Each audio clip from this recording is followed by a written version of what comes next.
What is going on, everybody? So today I have a interesting one for you. We are going to a mature, well-established saltwater aquarium that has tons of coral, beautiful fish. It's been up for a long time and it's doing absolutely great. I wanted to share that with you. But first, we are doing a formalin bath on a couple of, triggers and a fairy wrasse right now. So these guys are getting their initial formalin bath before they go into QT. And pretty soon, they'll be in their own personal QT tanks, all sealed up on their meds. We'll get them fat and happy and healthy. So while Tommy's here taking care of that, I'm gonna pack up the truck and I'll see you at the tank. All right, so here we are at the tank. Sorry about the glare. I am at a customer's house, not much I can do about that. But let's take a look at some of the coral that's in here that's giving us a bit of an issue. So what I really like is this star polyp along this overflow. And if you look closely, we've even added some acros right there too. So that star polyp's starting to take over that overflow, which is nice. If you look behind there, there's some waving hand anthelia. That waving hand anthelia used to cover that whole back right there, but we trimmed it up real good just to create space for some other things. Mainly this rock of zoanthids right here. That was not there before because this whole area right here was just completely covered with waving hand anthelia. So we trimmed that back and then we put that zoa rock there, which adds more variety of coral. And this whole area was kind of just useless right here because of the waving hand anthelia, and there was just, the rock was all just cluttered up. So we added some new rock, scaped it, and now we have some more areas to put coral. So you can see we have a favia right here, and then we have plenty of real estate. We have a blasto there for new coral to come in. There are some spots of waving hand anthelia that I'm gonna have to trim again. You see right here and right there because it grows quick and it's already, it's gonna start encroaching that pavona coral right there, which is a really pretty coral, and I do not want to lose that at all because it's doing so well. Although it is getting shaded by that monopora, which I'll get to in a second.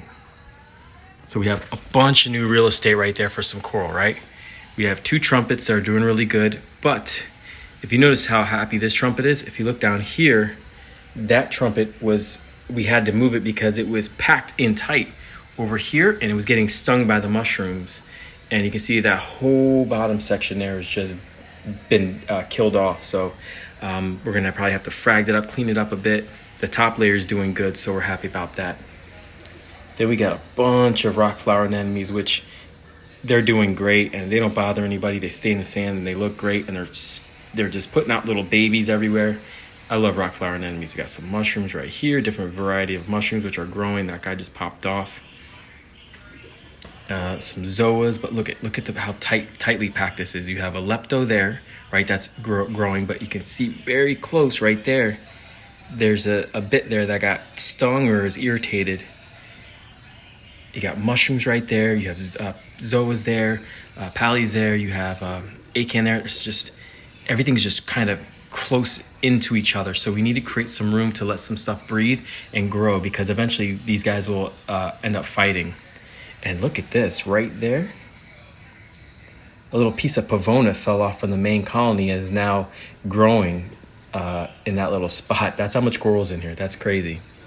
Bunch of mushrooms trying to find their way through.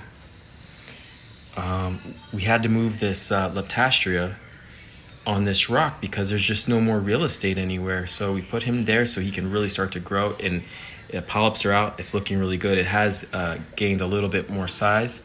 It has grown. So I like that fact that it's on its own rock so it can kind of just have its own little position. Big old colony of hammer coral right here. That is huge. But again, we have a lepto right here. And see right there, it's starting to get stung by that hammer coral. So what do? You got this coral right here that's going to sting it, so it has no room to go here. It's getting close to that toadstool, which is getting irritated by the waving hand anthelia, right? And then you have this big old colony right here of monopora, this giant thing of monopora that's also shading it. So it doesn't have room to go down, left or right. It can only go up, but it's being shaded, so it's going to sacrifice having light there. Huge, massive colony of Duncan coral right here. So all this area right here is shaded, which would be a good spot for coral, although you see the rock flower anemone's doing pretty good down there, but it isn't getting a lot of light. There's another one right there. I mean, these rock flowers are everywhere. I love those corals. But, you know, if you trim this Duncan back, you'd have a lot more room under here to put more coral. So that's something to consider. We have these big old paligrandus down there, some trackies down there, which are doing really, really good. The color on those is amazing. We added some more zoas, some eagle eyes right here, put them on the sand bed, and they have their own rock. They can kind of grow this way onto the rock, grow onto the sand, whatever. There's plenty of room for them. Another rock flower made its way over here. We've also added this rock to the tank. Because we just wanted more room for coral, and the only place to go is on the sand bed. So you have a nice colony of red mushrooms, a giant cabbage coral with beautiful color. It really does create a lot of color. Now, before we put this rock in here, this whole area was claimed by this bubble coral, and the bubble coral kind of sat right here. So what we did is we put a rock here, elevated the bubble coral, and put him off more to the side so his sweeper tentacles can't really get to anything, because this chalice coral that's growing underneath here was getting hit by the sweeper tentacles. This chalice coral was almost dead completely. So we moved him out of the way so he can't hurt anybody. We put a cabbage coral on there that's a little bit more resilient. Some soft corals that are a little bit more resilient, won't be bothered as much by the bubble coral. And now you can see the chalice corals, all three of them, 1, 2, 3, are all growing and looking great because we made that decision, add another rock to elevate them a little bit away from there. We created this rock scape right here to put a hammer garden, so a Euphyllia garden. That's all hammer corals right there. You have all different colors, little frog spawn there. But again, we have this Duncan coral, bird's nest coral, and then look, the pulsing zinnias just completely covered this and is encircling that bird's nest coral, and is starting to grow on this beautiful gold hammer. So that's going to have to be addressed. We're going to have to take that zinnia out, pluck it, and at least keep it under control, because in another couple of weeks, that thing is it's gonna swallow up those corals, and it's going to spread not just to there, but up here, which we have fragged some of it. And we actually took a whole rock of zinnia out of here, and we placed it with this new rock, elevated bird's nest, put some leptos up there, and created some more space, more elevation for corals to be. And because there's no room in here, we've had to do things like glue frags to the overflows. And this started off as just one eye of a Hollywood Stunner type of chalice coral. And you can just see in a little over a year how much that's grown. There's an acro there, there's some monopora there, but this is the only place to put coral anymore is on overflowing in the sand. This tank is completely maxed out. I put monopora back there on the wall. It's been, it's gonna be growing there too, but the next step with this tank is, again, sorry about the reflection, is this giant monopora that's been in here for like 8 years. We're going to take that completely out because it's just taking up too much space, and it's up top, and it's shelving, and it's causing shading, and it's going to shade any type of corals down there and eventually kill them.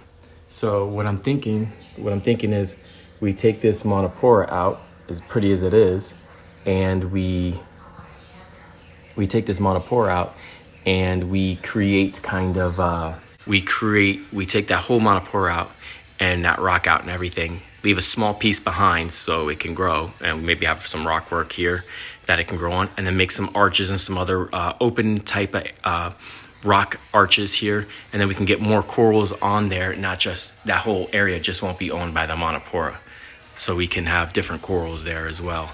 And then that way, this coral, as it grows and it kind of spirals, everything underneath, you can see that's all bleached. If it can't hit the light, it dies. So what that becomes, all these little nooks and crannies become detritus traps.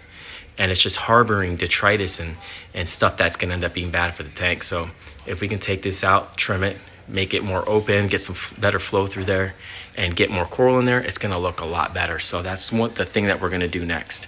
And then all these corals underneath here, because if you look, there's some nice mushrooms down there. There's some nice coral down there that aren't getting the light like they need to. See, this guy started doing crust, but he's not doing as good as he should because it's being shaded by the monopora. Again, this is a really pretty tank, but it definitely needs some trimming and some kind of rescaping and some better planning and some more planning, because we can get a lot more in here if we just kind of get in here and do some work. We have some lovely fish in here. So we have a swallowtail angel, we have anthias, we have multiple yellow chorus wrasse, I think 2 female and 1 male. We have clownfish, we have green spotted puffer right there, another green spotted puffer down there. There's also a little domino clown over here, and I believe there are some like rural grandmas or dotty backs or something in here. They're probably hiding because I'm here. Our reef chromis, but definitely room for more fish. Our little buddy, the flame hawk, one of my favorite fish, hanging out by the monopora. But what I wanted to show you is here in the sump, we have a whitetail coal tang, or a whitetail bristletooth tang, hanging out here. This is a new addition for today. I think it'll be a really good part of this tank because it's going to do a really good job cleaning the tank, getting rid of some of that detritus, eating that detritus, picking on the rocks. You saw some algae in the aquarium. This guy's going to take care of that. And he doesn't really have, I think he has a yellow tang, but he doesn't have any other tangs in here. So I think this is gonna make a really good addition. Great utility fish, workhorse. We're gonna be putting him in today too. You can see some of the green hair algae right here on the rocks. Nothing significant or major, but it's there. And that bristletooth tang will definitely help with this. That bubble coral is insane. That thing is massive.